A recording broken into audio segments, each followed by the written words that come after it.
Howdy ho, Jerry Durham here. I want to talk about this term, your exit. Exit. See your exit. I love to say see your exit. This is a big part of what I help people do.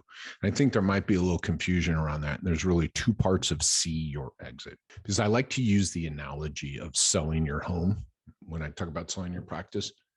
And in many ways it is, but when it comes to senior exit, this might be a little different. So I want to put the qualifiers in here. There's two parts to senior exit. They're connected, but I'm going to tell you they're different. You're going to hear it in a second. Senior exit does not mean you know who you want to sell to and when. This is number one. Senior exit does not mean you know the sell date and who you want to sell it to, because there are many types of buyers out there. And unlike selling your home, you have a lot more options when you sell your practice. And my buddy Dave Kittle has really helped me to understand this. And there's a lot of information on his podcast and his YouTube page about buyers, right? There are buyers that want to buy you outright. There are buyers who want to keep you in the practice. There are buyers who want you to stay in the business and basically they become your partner. There are buyers that make you sell today for something bigger tomorrow. There are buyers who pay you out today. So there are all kinds of buyers. So you need to do your homework on that when you're seeing your exit, but you don't need to decide that, right? You need to know where you're moving to see your exit, okay, from this buyer's component. Now, the second part of seeing your exit is the part I really talk to people about, because I don't talk to people and you'll see how they're different. Number two is more of the work I do. And when I use the term see your exit, I'm really talking to just understand how your finances and your operations connect together and see the work, not the work that is required to get to that exit, because that's not even what you're looking at. I mean, literally, you get to see it. And I do this with a financial sheet that I put together with my clients.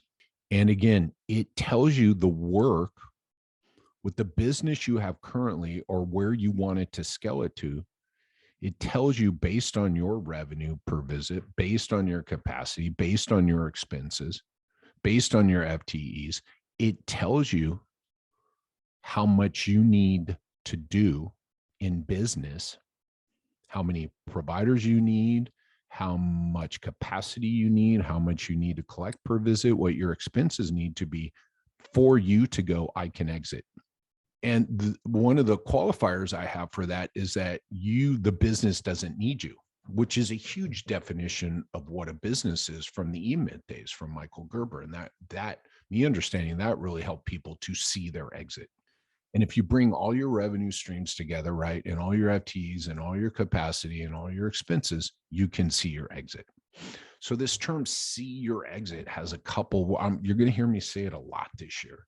And it has a couple different meanings. And the second one I believe is most important, because it doesn't matter who the fuck the buyer is, because when you see your exit, you see the work that needs to be done. You see the growth you need. You see the work again, but you see the result of the work. So you see the process to deliver the result you want.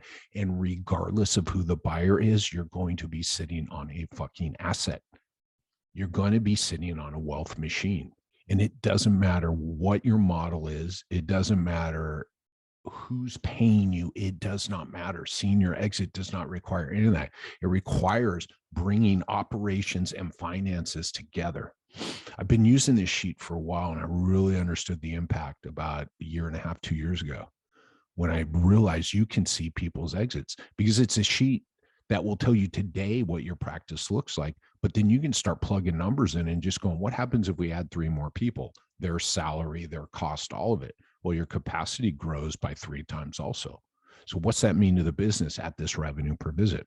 I've helped people to determine the price they need to charge based on this. So a lot of the business side comes together, and the parts of, oh, business doesn't apply to healthcare. Fuck, it doesn't. And if you have this sheet, you can, as always, do what's best for the people in your community that you can serve. You always come from that, right? Patient success creates business success, right?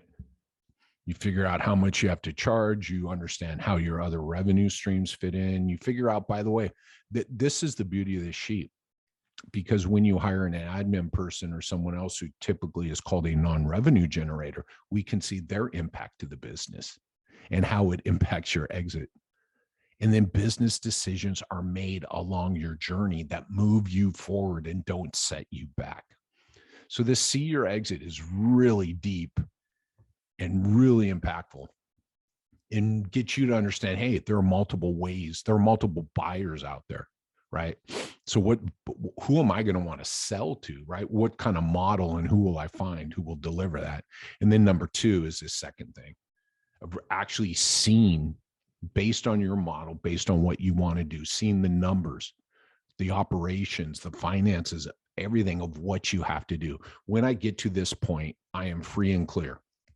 And free and clear means I get paid my salary and I don't have to see patients. I don't have to do work. That's the big benchmark. That's the big asterisk. Now you can tell me you want to stay in the business and treat people.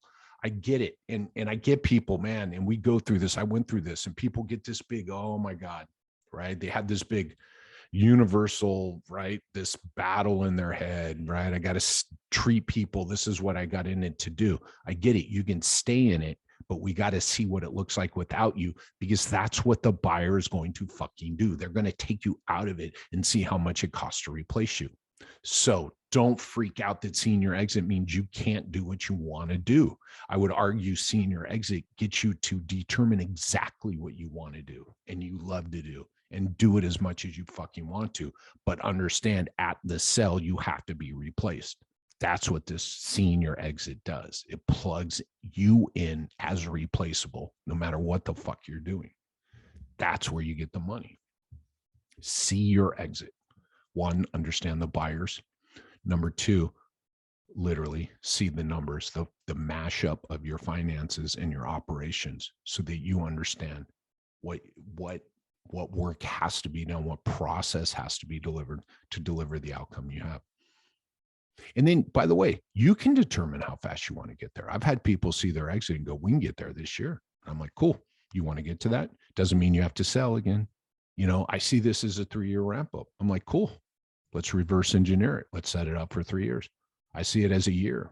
Working with a client currently, he thought it was going to take him about 2 more years. We ran his numbers. I'm like, you should fucking be there by November. It was pretty exciting, man. It's pretty exciting to sit down with people and run these numbers and get them to see that, yes, they did create an asset, and now they understand how to build the asset. See your exit, my friends. Cheers.